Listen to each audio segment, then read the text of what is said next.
Dobar dan, dragi kolege. Danas ću vam pokazati kako se unosi prodat avio karta u naš sistem.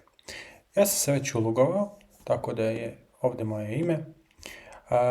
I kada dodajem avio kartu i bilo koju uslugu koja je kupljena, idem na ovo dugme ovdje crveno dodaj.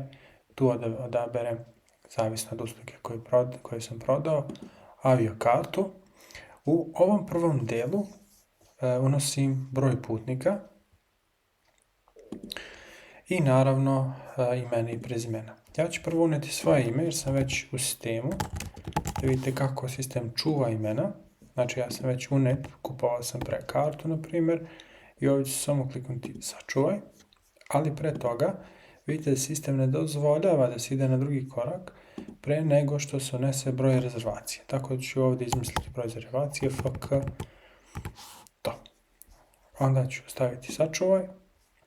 I onda čuvao prvo ime. Drugo ime ću već uneti, kao da nije postojao pre. Stavit ću ovdje Miroslav Janković. I on će sačuvati ime i prezime. Nakon toga broj telefona ćemo uneti 065 to je to.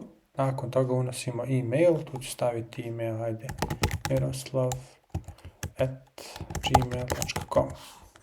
I nakon ovoga ovo je korisno da bi čuvali ove e-mailove radi komunikacije. Ovo ovdje sačuvamo. I sada vidimo da smo dodali 2 putnika. Ako hoćete više i dalje, onda dodajete još. Ono što je isto korisna stvar jeste ovdje da je kupac i putnik.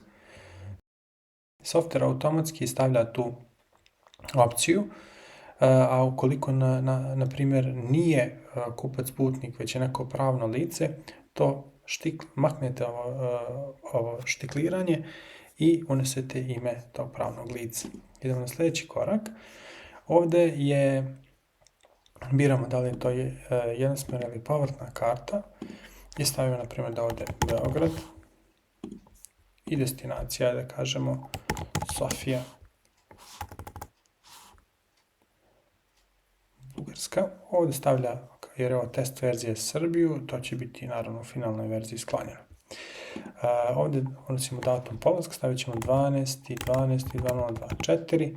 Ovdje možemo staviti vrijeme, što je dosta korisno, ali ne moramo da stavljamo vrijeme, nije to obavezna informacija, već samo datum polaska. Ovdje automatski stavlja datum rezervacije, da i to može se menja.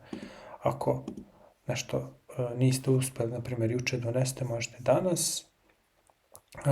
I ovdje stavljamo avio kompaniju Air Serbia i idemo na sljedeći korak. U ovom koraku možemo staviti odloženo plaćanje. Ako klijent plaća sada, na primjer, daje avans jer nije doneo novac i kasnije donese još 100 eura, na primjer, ili uplatu u celosti, što je najčešći slučaj, 150 eura i ovdje unosimo 100 eura, kao na primjer da je to tolika zarada.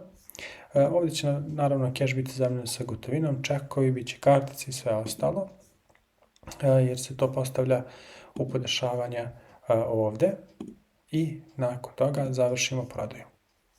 Prodaju uspješno završena, karta je kreirana i ovdje se formira račun. Račun možete štampati ili da pošaljete na e-mail. Također će ovdje biti dodata opcija za fiskalni račun. To ćemo zatvoriti. I evo vidite na kontrolnoj tabli, on prikazuje sve što je kupljeno, to su avio karta, putovanja, grupna putovanja.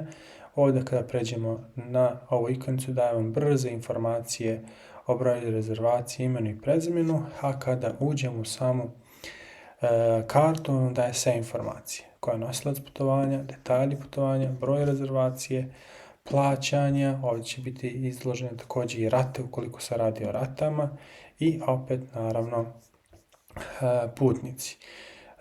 I ovdje će naravno biti i deo za fiskalni račun.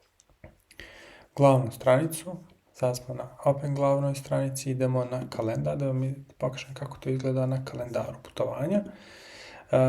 Sad ćemo naći tu 12, ili tako. Evo je tu. 11.12. Tu je karta, tako da tu možete da pratite sa vaša putovanja, sve vaše usluge da bi se bolje organizovali. I to je to što se tiče prodaje aviokarti. Vidimo se na sljedećem videu. Opet ponavljam, ovo je testna verzija i finalna verzija će izgledati slično, ali puno bolje. Hvala.